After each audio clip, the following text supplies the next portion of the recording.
They're lined up. All set, the Coral Stewards Cup, stall 14.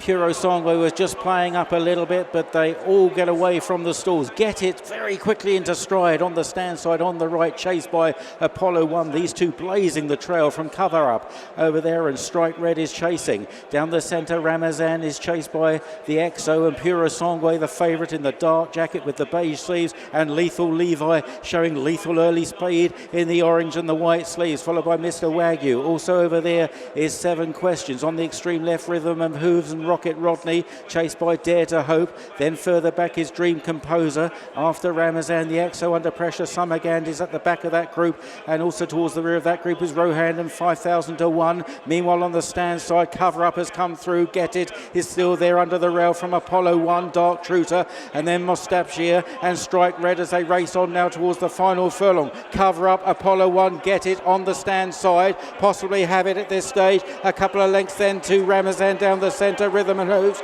as they race inside the last. It's still Get It near side. Apollo 1 is rallying, so too Billy Joe coming on, but Get It has got it. Get It wins the Coral Stewards Cup from Apollo 1. Billy Joe running on well. Mostapshir down the near side. On the far side, Rum Star with Dare to Hope, and late headway from Rohan as well. Get It in fantastic form. Gets home a half length to... Everyone wants a piece of him, of course they do. George Baker, the local man, has just trained the winner of the Stewards Cup. I'm about to interrupt, and hopefully this is the thing, George. Everyone wants a bit of you after what's just happened with Get It. The globe-trotting horse who's come back to win, I guess, the race that means the most to you, doesn't it? No, you're absolutely spot on. You know, being a Sussex man, and I've been coming to this race since I was 5, 6, 7, and you know, watched it for many years before I became a racehorse trainer. So to go and win this race on my doorstep means a huge amount. I mean, this really does tick a massive box for me, and massive team of wonderful owners: Jim Whithale, David Fish, Kevin Dunn here, Mark Tracy, and my racehorse, a great syndicate, and we've had a lot of fun with this horse in Bahrain. But I think this party might go on a little bit longer. Well, Goodwood's seen some celebrations, but that was one hell of an introduction when the horse came back into the Windsor enclosure. Well, a lot of local friends here. You know, we've got a house full for the week. It's been a long week, 5 days. 5 days of having a house full and then coming racing every day and having a party that started on Tuesday and it won't end until about next Tuesday. No, it's magical, and yeah, being a Sussex man, as I keep saying, this really means a huge amount for me. Tell us about watching the race from a trainer's perspective. I couldn't believe how well he was going. You know, I was delighted we drew that draw. He came out second out of the hat, delighted to get that. Pat and I talked about it, and look, it was pretty simple, wasn't it? But I kept, obviously, you're looking around and seeing, obviously, something's going to come because you don't expect to win the Stewards Cup. I never get to win the Stewards Cup. I think I just won the Stewards Cup. You've just won the Stewards Cup. And lastly, are things about to, are you moving bases back the home? horses will go to Epsom Downs House, which is an amazing yard in January, and then Bahrain will be a massive part of our winter. So we've got a lot of exciting plans, and having a nice little horse race like this to kickstart everything or keep everything ticking is magical. Made up for you, George. Congratulations. Thank you so much. One of the most popular results, doubtless, of the whole week, if not for many years, is the result which saw Get It win the Coral Stewards Cup. We spoke to George Baker, the winning owner, as well, Mark Tracy. Now the turn of the jockey, Pat Cosgrave. Congratulations indeed. Just talk us through it from your perspective. Hard down on that rail. Look, Nick, to be honest, it was pretty straightforward for me. I was delighted when I got drawn 28-28. He's a horse that likes to get on with it for the first furlong. You're a bit of a passenger, and then you rein him back a little bit, and you sort of ride a race after a furlong. And I was on that really, you know, he's only one side that could come at me, and I got it pretty comfortable for the first quarter of the race, but then we got racing a long way down, and it was a pain to hang on to it. You know, I didn't want to go and set up for anyone else because he really suits sort of downhill freewheeling tracks over 6 furlongs. It's sort of like he's a little bit of a spring when you hang on to him, and you can fill up as long as you can, and when you let him go, he goes quick, and then he can freewheel home, and it worked out perfect today. Because, as you said about the downhill tracks, you'd associated yourself with him earlier this summer. We've seen Epsom. Did you quietly come here thinking, look, we're quite well drawn based on the recent history of the race, and he's got a lot of speed. This should suit him. Yeah, look, I just feel this year is a much more straightforward horse, and forget about Ascot.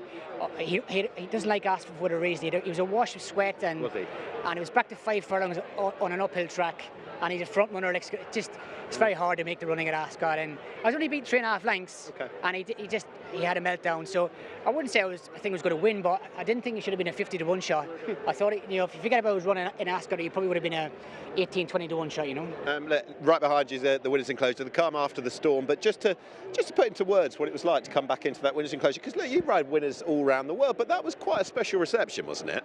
Yeah, I just said when the lads were back in the weight room, it's like George Baker's had to win the Derby. I've never seen such a reception here. It's like, obviously George is, very, very popular guy, and it must be his biggest success, his local track, and I think he had a lot of fans here today. So look, as you say, I've bigger winners than this in different places, but it was great for George and his team.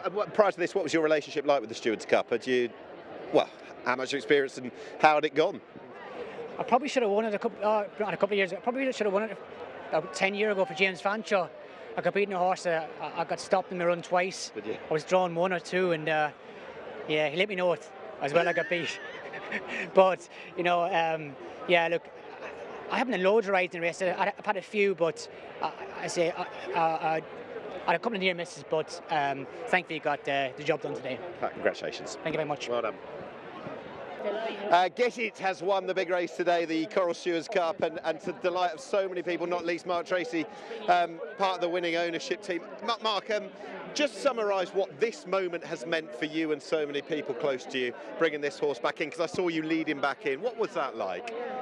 Well, we've come to Goodwood for 31 years racing horses, and we've never had a glorious winner. I remember Sir Mark chinned us on the line with one of ours, sensational, but we won this run, and Harry, if you're watching, I told you, I tell you, we're going to do it, and it's a fantastic feeling. There's lots of lovely owners here, and George Baker and Canada Baker, they're locals like us, and they put a lot of work in that obviously we don't do. They put all the work in, all the Maha, the stable lad that took Get It round. Pat Cosgrave, who won on Epsom with him, my first ever Epsom winner there. And I remember, it's to own horses is a very, very fortunate thing to do, but to have one that's so locally connected to Goodwood. I had to ask Adam Waterworth, did we just win the Stewards Cup? He went, Mark, you did. It's amazing for everyone concerned. Are you quite emotional? Not at all, as you can see. Not at all. Well, congratulations. This horse has taken you on one hell of a journey, all connected as well. I know what's happened in Bahrain is one thing, but to do it, as you said, at Goodwood, as somebody who's been here for 30 odd years, is this what part of the dream is all about, in effect? This is part of ownership. You dream that you can get the camaraderie with people that love racing, and you come to wonderful courses. He's won in Bahrain, he's won at the Racing League, he's now won. And my daughter's over there, Beanie, he's won. Please come in. He's won at glorious Goodwood, the Stewards Cup. And please introduce your daughter just for us. Beanie, my youngest daughter, and Mima is over here, and my wife, Izzy, and I tell you, it's wonderful. So to share this with family, to share this with your dad, this moment here, in front of huge amounts of people at a racecourse that's so special to you and your family, what's it mean for you? It's incredible. I just can't believe it. It's taken him so long, and they've all just finally done it. You proud of your dad? Very, very proud. We'll let you go and tell it. George said that the party started on Tuesday and it's going to go on for a while now. It's going to carry on going. Mark, congratulations to you and All Connected. Well done. Thank you. Watch live racing now on racingtv.com.